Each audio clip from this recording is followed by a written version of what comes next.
दर्शकों ब्रेक तो बाद तुहाडा स्वागत है जी। डॉक्टर साहब अगले इशू बारे तुहाडे विचार जानने चाहांगे जी। डॉक्टर साहब की कहना चाहोगे तुसीं? देखो आलमोस्ट पिछले 25 साल तो 90s तो ही जदों तो मैं ਜਿਹੜਾ ਕੌਮੀ ਸੇਵਾ ਦੀ ਸ਼ੁਰੂਆਤ ਕੀਤੀ, ਇੱਕ ਸਵਾਲ ਹਮੇਸ਼ਾ ਹੀ ਜਦੋਂ ਅਸੀਂ ਕੋਟ ਕਰਨੀ ਫਿਗਰ ਕਿ ਸਰਕਾਰ ਨੇ ਇਸ ਪੀਰੀਅਡ ਦੇ ਵਿੱਚ ਕਿੰਨੇ ਸਿੱਖ ਮਾਰੇ ਨੇ, 1 ਲੱਖ ਤੋਂ ਜ਼ਿਆਦਾ ਜੀ, ਹੋਰ ਸੱਜਣ ਸਨ 2.5 ਲੱਖ ਕੋਟ ਹੁੰਦੀ ਸੀ, ਫਿਰ 1.5 ਲੱਖ ਤੇ ਆ ਗਏ। ਜੋ 5-7 ਸਾਲ ਹੋਏ ਵੀ ਇਹਨਾਂ ਨੇ 92 ਤੋਂ 94 ਤੱਕ 50,000 ਦੇ ਕਰੀਬ ਸਿੱਖ ਨੌਜਵਾਨ ਮਾਰੇ। ਔਰ ਅਕਸਰ ਇਹ ਕਿਹਾ ਜਾਂਦਾ ਸੀ ਕੁਝ ਲੋਕਾਂ ਵੱਲੋਂ ਕਿ ਜੀ ਤੁਸੀਂ ਐਗਜ਼ੈਕਟ ਫਿਗਰ ਜਿਹੜਾ ਕੀ ਹੈ, ਇੱਕ ਸਟੇਜ ਤੇ KP ਗਿੱਲ ਨੇ ਬਾਅਦ ਦੇ ਵਿੱਚ ਰਿਟਾਇਰਮੈਂਟ ਤੋਂ ਬਾਅਦ ਉਹਨੇ 45,000 ਦੀ ਫਿਗਰ ਕੋਟ ਕੀਤੀ ਸੀ ਕਿ ਪੰਜਾਬ ਦੇ ਸਾਰੇ ਪੀਰੀਅਡ 'ਚ 45,000 ਮਾਰੇ ਗਏ। ਇੰਨੀ ਸ਼ਾਇਦ ਨੇ ਕੈਪਟਨ ਨੇ ਵੀ ਕਿਸੇ ਪੀਰੀਅਡ ਦੇ ਵਿੱਚ ਪਹਿਲੇ ਪੀਰੀਅਡ 'ਚ ਕੋਟ ਕੀਤੀ ਜੀ। ਹੁਣ ਜ਼ਾਹਰ ਹੈ ਮੇਰਾ ਇਹਦੇ ਤੇ ਜਵਾਬ ਹੁੰਦਾ ਸੀ ਕਿ ਜਿਹੜੇ ਮਾਰਨ ਵਾਲੇ ਨੇ ਉਹ ਮਰਿਆਂ ਦੀਆਂ ਕਬਰਾਂ ਜਾਂ ਸਮਾਧਾਂ ਨਹੀਂ ਬਣਾਉਂਦੇ ਕਿ ਤੁਸੀਂ ਉਹਨਾਂ ਨੂੰ ਗਿਣ ਲਓ। ਔਰ ਜੇ ਜਸਵੰਤ ਸਿੰਘ ਖਾਲੜਾ ਨੇ ਸਿਰਫ 3 ਸ਼ਮਸ਼ਾਨ ਘਾਟ ਅੰਮ੍ਰਿਤਸਰ ਜ਼ਿਲ੍ਹੇ ਦੇ, ਜਿਨ੍ਹਾਂ ਦੇ ਵਿੱਚ ਤਰਨਤਾਰਨ ਪੱਟੀ ਦਾ ਔਰ ਦੁਰਗਿਆਣਾ ਮੰਦਿਰ ਦਾ, ਇਹ ਸਾਰੇ ਤੋਂ ਹੀ ਉਹਨਾਂ ਨੇ ਆਲਮੋਸਟ 2700-2800 ਜਿਹੜੀਆਂ ਨੇ ਅਣਪਛਾਤੀਆਂ ਲਾਸ਼ਾਂ ਦੀ ਦਾਸਤਾਨ ਸਾਹਮਣੇ ਲਿਆਂਦੀ 2 ਸਾਲ ਦੇ ਪੀਰੀਅਡ ਤੇ। ਇਸ ਤੋਂ ਅੰਦਾਜ਼ਾ ਲਾ ਲਓ ਕਿ ਪੰਜਾਬ ਭਰ ਦੇ ਵਿੱਚ ਬਾਕੀਆਂ 'ਚ ਕੀ ਹੋਇਆ ਹੋਵੇਗਾ, ਜਿਹਦੇ 'ਚੋਂ ਅਸੀਂ ਰਫ ਫਿਗਰ ਉਸ ਦੌਰ ਦੀ 25,000 ਜਸਟ ਅਣਪਛਾਤੀਆਂ ਦੀ ਗੱਲ ਹੀ ਕਰਦੇ ਸੀ।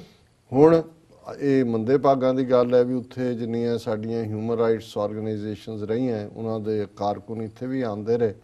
ਮੈਂ ਬਹੁਤ ਵਾਰ ਇਸ ਗੱਲ ਨੂੰ ਕਿਹਾ ਔਰ ਹੁਣ ਨਹੀਂ, ਇਹ ਤਾਂ ਮੈਂ 1994-95 ਤੋਂ ਬਾਅਦ ਹੀ ਕਿ ਵੀ ਤੁਸੀਂ ਕੋਈ ਵੱਡੇ ਪੈਮਾਨੇ ਤੇ ਇਸ ਕਿਸਮ ਦੀ ਮੁਹਿੰਮ ਕਰੋ ਜਿਹਦੇ ਥੱਲੇ ਐਟਲੀਸਟ ਡਾਟਾ ਕਲੈਕਟ ਹੋਏ ਵੀ ਕਿੰਨੇ ਮਾਰੇ ਗਏ ਔਰ ਉਸ ਦਾ ਕੋਈ ਕੰਧ ਬਣਾ ਕੇ ਇੱਥੇ ਉਹਨਾਂ ਦੇ ਨਾਮ ਲਿਖ ਕੇ ਘੱਟੋ ਘੱਟ ਕੋਈ ਦੀਵਾ ਹੀ ਜਗਾ ਦੇ।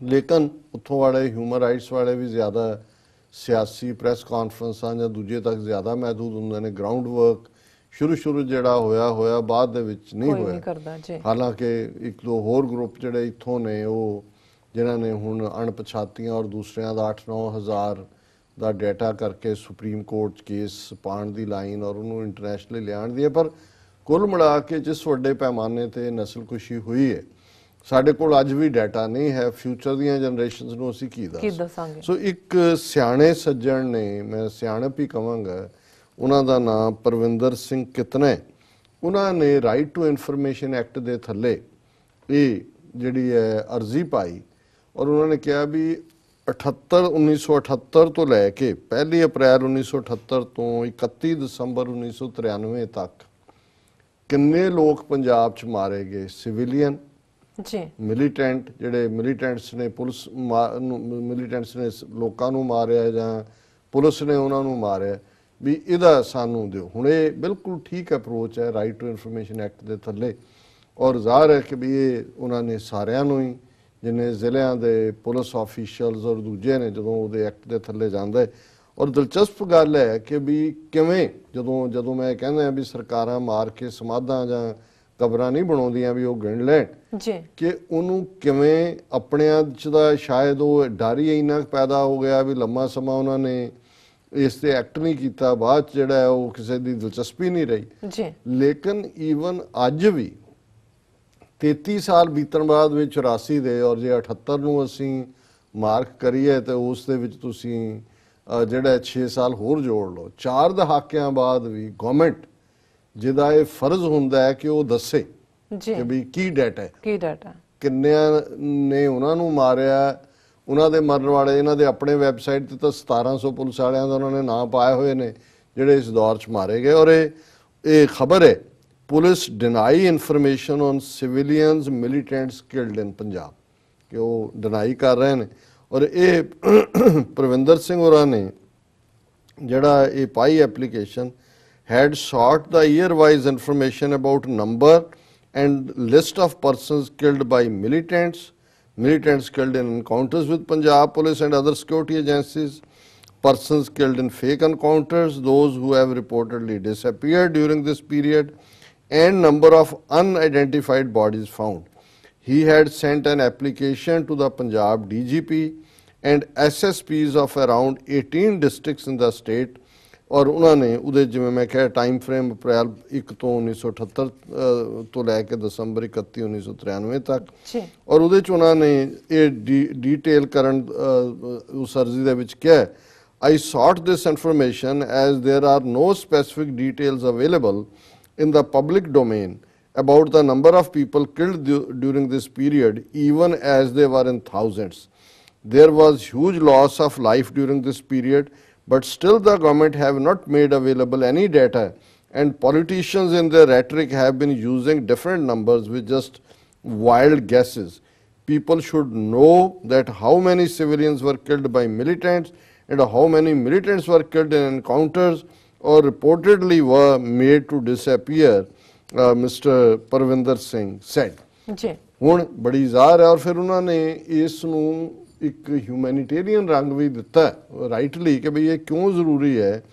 ਉਹਨਾਂ ਨੇ ਕਿਹਾ ਕਿ ਵੀ the information was being sought to bring out the truth and to use it for building harmony in the society, ਕਿ ਵੀ ਸੱਚ ਬਾਹਰ ਆਏ ਤੇ ਜਿਹੜੇ ਜ਼ਖਮ ਨੇ ਉਹਨਾਂ ਦੇ ਉੱਤੇ ਮਲਮ ਲੱਗੇ ਔਰ ਸਮਾਜ ਦੇ ਵਿੱਚ ਇੱਕ ਆਪਸੀ ਮੇਲ ਜੋਲ ਔਰ ਸਦਭਾਵਨਾ ਪੈਦਾ ਹੋਏ। ਹੁਣ ਦਿਲਚਸਪ ਹੈ ਕਿ ਵੀ ਕਿਹੜੇ ਪੁਲਿਸ ਵਾਲਿਆਂ ਨੇ ਕੀ ਜਵਾਬ ਦਿੱਤੇ, ਜਿਸ ਤੋਂ ਤੁਸੀਂ ਅੰਦਾਜ਼ਾ ਲਾਓ ਵੀ ਉਹਨਾਂ ਨੇ ਕਿਵੇਂ ਇਨਫੋਰਮੇਸ਼ਨ ਜਿਹੜੀ ਹੈ ਉਹ ਦੱਬੀ ਹੋਈ ਹੈ, ਕਿਉਂਕਿ ਇੰਨੀ ਵੱਡੀ ਗਿਣਤੀ 'ਚ ਸਿੱਖ ਮਾਰੇ ਹੋਏ ਨੇ। ਔਰ ਇਹ ਗੱਲ ਇੱਥੇ ਮੁੱਕੀ ਨਹੀਂ ਹੈ, ਜਿਵੇਂ ਅਸੀਂ ਜ਼ਿਕਰ ਕੀਤਾ ਸੀ ਕਿ ਵੀ ਪਹਿਲਾਂ ਉਹਨਾਂ ਨੇ ਖਾੜਕੂ ਕਹਿ ਕੇ ਮਾਰੇ, ਇੱਕ ਜਨਰੇਸ਼ਨ ਡਰੱਗਸ ਦੇ ਹਵਾਲੇ ਕਰ ਦਿੱਤੀ, ਔਰ ਹੁਣ ਗੈਂਗਸਟਰਸ ਕਹਿ ਕੇ। ਔਰ ਜਿਵੇਂ ਵਿੱਕੀ ਗੌਂਡਰ ਵਾਲੇ ਇਸ਼ੂ ਦੇ ਉੱਤੇ ਸੀ ਜਦੋਂ ਕਿਹਾ, ਉਸ ਦੀ ਚਰਚਾ ਵੀ ਹੋਈ, ਗਵਰਨਮੈਂਟ ਡਿਫੈਂਸਿਵ ਹੋਈ, ਲੇਕਿਨ ਨਾਲ ਦੀ ਨਾਲ ਅਸੀਂ ਦੇਖਦੇ ਹਾਂ ਅਗਲੇ ਦਿਨ ਖਬਰ ਆਈ ਕਿ ਅੰਮ੍ਰਿਤਸਰ 'ਚ ਜ਼ਿਲ੍ਹਾ ਕਚਹਿਰੀਆਂ 'ਚ ਫਲਾਣਾ ਗੈਂਗਸਟਰ ਜਿਹਨੂੰ ਪੁਲਿਸ ਲੈ ਕੇ ਪੇਸ਼ੀ ਲਈ ਆਈ, ਉਹ ਹੱਥਕੜੀ ਖੋਲ ਕੇ ਦੌੜ ਗਿਆ। ਹੁਣ ਤੁਸੀਂ ਔਰ ਜ਼ਾਹਰ ਹੈ ਵੀ ਜਿਹੜਾ ਅਸੀਂ ਕਿਹਾ ਸੀ ਕਿ ਵੀ ਹੁਣ ਜਿਹੜੀਆਂ ਕਿਲਿੰਗਸ ਹੋਣਗੀਆਂ ਉਹ ਐਨਕਾਊਂਟਰਸ ਗੈਂਗਸਟਰਸ ਦੇ ਨਾਂ ਥੱਲੇ ਜਵਾਨੀ ਦੇ ਹੋਣਗੇ। ਅਸੀਂ ਕੋਈ ਐਂਡੋਰਸ ਨਹੀਂ ਕਰਦੇ, ਕੋਈ ਵੀ ਕਿਲਰ ਹੈ ਉਹ ਪੈਸੇ ਲਈ ਧੌਂਸ ਲਈ ਕੁਝ ਵੀ ਕਰਦਾ, ਪਰ ਅਸੀਂ ਇਹ ਸਮਝਦੇ ਹਾਂ ਵੀ ਜਿਹੜੀ ਐਕਸਟਰਾ ਜੁਡੀਸ਼ੀਅਲ ਕਿਲਿੰਗ ਹੈ, ਜੇ ਕਿਸੇ ਦਾ ਕ੍ਰਾਈਮ ਹੈ ਉਹਨੂੰ ਫੜੋ, ਅਦਾਲਤ ਦੇ ਸਾਹਮਣੇ ਲਿਜਾਓ, ਉਹਨੂੰ ਸਜ਼ਾ ਯਾਫਤਾ ਕਰੋ। ਹੁਣ ਇਹ ਪੁਲਿਸ ਦਾ ਕੀ ਕਹਿਣਾ ਹੈ, ਪਹਿਲਾਂ ਅਸੀਂ in his response Patiala SSP said, as per the state government's direction, a public information officer was not supposed to provide a solution to the applicant or to answer irrelevant questions. ਉਹਨੇ ਕਿਹਾ ਜੀ ਇਹ ਸਵਾਲ ਹੀ ਨਹੀਂ ਹੈ, irrelevant question ਹੈ, ਅਸੀਂ ਕੋਈ ਤੁਹਾਨੂੰ ਜਵਾਬ ਦੇਣ ਲਈ ਜਿਹੜਾ ਹੈ ਉਹ ਨਹੀਂ ਹੈ, ਅਕਾਊਂਟੇਬਲ ਨਹੀਂ ਹੈ। And the applicant could not ask that why something had or had not been done. Applicant ਨੇ ਸਾਨੂੰ ਕਿੱਥੋਂ ਪੁੱਛ ਲਿਆ ਕਿ ਤੁਸੀਂ ਕੀ ਕੀਤਾ, ਇਹ ਇਰਰੈਲੇਵੈਂਟ ਹੈ, ਇਹ ਨੌਨਸੈਂਸ ਸਵਾਲ। ਫਿਰ ਉਹਨੇ ਕਿਹਾ ਕਿ ਇਹ PIO is not bound to answer queries and is bound to provide only that information that is part of the record or under, ਜਿਹੜਾ ਜੀ ਉਹ ਰਿਕਾਰਡ 'ਚ ਹੈ, ਜਾ ਕੇ ਦੇਖ ਲਓ, ਅਸੀਂ ਤੁਹਾਨੂੰ ਨਹੀਂ ਪ੍ਰੋਵਾਈਡ ਕਰਾਂਗੇ। ਫਿਰ ਹੁਸ਼ਿਆਰਪੁਰ ਦੇ SSP ਨੇ ਕਿਹਾ record was not available as it was very old and information pertain to provoke crime. ਉਹਨਾਂ ਨੇ ਕਿਹਾ ਜੀ ਰਿਕਾਰਡ ਅਵੇਲੇਬਲ ਨਹੀਂ ਹੈ, ਪਰ ਇਹ ਬੜਾ ਪੁਰਾਣਾ ਹੈ, ਔਰ ਜੇ ਅਸੀਂ ਜੇ ਅਵੇਲੇਬਲ ਹੀ ਨਹੀਂ ਹੈ, 30 ਸਾਲ ਪੁਰਾਣਾ ਹੋ ਗਿਆ, ਫਿਰ ਉਹ ਕਹਿੰਦਾ ਹੈ and the information pertain to provoke crime, ਕਿ ਜੇ ਅਸੀਂ ਜਾਣਕਾਰੀ ਦਿੱਤੀ ਤੇ ਇਹਦੇ ਨਾਲ ਹੋਰ ਕ੍ਰਾਈਮ ਹੋ ਜਾਏਗਾ। ਵੀ ਤੁਹਾਡਾ ਇਹ ਮੰਨਣਾ ਵੀ ਤੁਸੀਂ ਕਿੰਨੇ ਮਾਰੇ ਜਾਂ ਉਹਨਾਂ ਨੇ ਕਿੰਨੇ ਮਾਰੇ, ਇਹ ਉਹ ਕਹਿ ਰਹੇ ਵੀ ਅਸੀਂ ਹਰਬ ਨਹੀਂ ਪੈਦਾ ਕਰਨਾ ਚਾਹੁੰਦੇ ਹਾਂ ਕਿ light the things B settled. SSP Sangrur simply said that the information was more than 20 years old, so it could not be disclosed as provided by Section 8 of the RTI Act. ਉਹਨਾਂ ਨੇ ਕਿਹਾ ਜੀ 20 ਸਾਲ ਪੁਰਾਣੀ ਹੈ ਔਰ ਅਸੀਂ ਜ਼ਰੂਰੀ ਨਹੀਂ ਕਰ ਸਕਦੇ। ਹੁਣ ਜਿਹੜਾ deputy commissioner of police cum PIO stated that information was spread across different police stations and the latest name had not been mentioned, that this could not be provided after collecting the details that RTI provided only that informant could be provided which would be already available with the। ਉਹਨਾਂ ਨੇ ਕਿਹਾ ਜੀ ਇੰਨਾ ਲੰਬੀ ਚੌੜੀ information ਫੈਲੀ ਹੋਈ ਹੈ, ਅਸੀਂ ਕੋਈ ਤੁਹਾਨੂੰ ਜਵਾਬ ਦੇ ਨਹੀਂ ਨੇ। ਫਿਰ some other grounds on which the information was denied included, ਕੁਝ ਜਿਹੜੇ ਨੇ ਉਹਨਾਂ ਨੇ ਇਸ ਕਰਕੇ ਡਿਨਾਈ ਕੀਤੀ, it has not been clearly mentioned that what information has been sought, to whom it pertains, it's a question form and it's like a complaint ਔਰ application and no specific information has bean.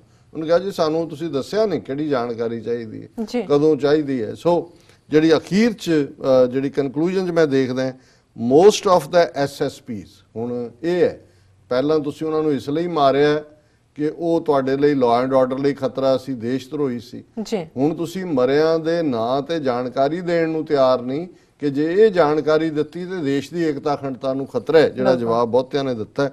Most of the SSPs have cited section 8 of RTI Act that exempts disclosure of information which would prejudicially affect the sovereignty and integrity of India।